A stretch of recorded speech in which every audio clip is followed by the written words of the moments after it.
Hi everyone, good morning.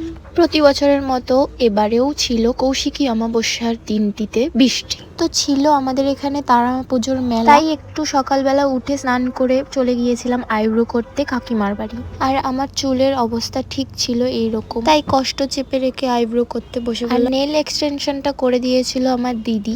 Eyebrow করা শেষ হয়ে গেলে চলে গেলাম বাড়িতে গিয়ে একটু স্কিন কেয়ার করে একটু রিলস বানাতে বসলাম। তারপর রিলস বন্ধ দিয়ে বাড়ির কাজ সেরে ফেললাম, যেটা হলো আমাদের দোকানের চাউমিনের বক্স। আর হালকা বিকেল হতে না হতেই আমার খুব খিদে পেয়ে যায়, তাই চাউমিন বানিয়ে খেয়ে দিয়ে সাজতে বসে পড়ি সবাই মিলে। আর এই বৃষ্টিতেই বেরিয়ে পড়লাম আমরা আবার। আর রাস্তার অবস্থা যা এখানে যে কি বলবো। উপোস করেছিল দিদি আর বকদি আর কলি, তাই ওদের সাথে আমিও একটু বেরিয়েছিলাম পুজো দেখতে।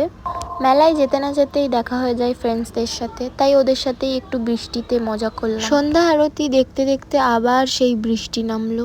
বৃষ্টি থেমে গেলে কেক, জিলেপি, আইসক্রিম এসব একটু খেয়ে দেখি আর ঘুরি। তো এভাবেই সময়টা কেটে গেল। তো রাত বাজে তাও 11টা প্রায়। ওদিকে যজ্ঞর সরঞ্জাম করে তারা বসে। প্রতি বছর এই যজ্ঞটা দেখার জন্যই আমরা সারা রাত জেগে থাকি। এবারে আমি পুজো দিতে পারলাম না, কিন্তু তাও এসেছিলাম যজ্ঞ দেখতে। কারণটা একটু পরেই তোমরা জানতে পারবে। এদিকে কথা বলতে বলতে যজ্ঞের আগুন নেভানোও শেষ। আর এখানে নিয়ম হলো যজ্ঞের সবাই আগুন নেভায় আর এক এক করে যজ্ঞের মধ্যেই মালা দেয়। পুজো প্রায় শেষ হয়ে গেলে প্রসাদ বিতরণ হয়। আর আসল কারণটা হলো এই খিচুড়ি ভোগের জন্যই আমরা প্রতি বছর ওয়েট করে থাকি। অন্যবারে খিচুড়ির সাথে পোলাও থাকে, কিন্তু অসাধারণ টেস্ট হয় এই মায়ের ভোগের। ভোগ খাওয়া শেষ। তো দেখা হচ্ছে নতুন আরেকটি ব্লগ। ভালো লাগলে লাইক, কমেন্ট, শেয়ার করে দিও।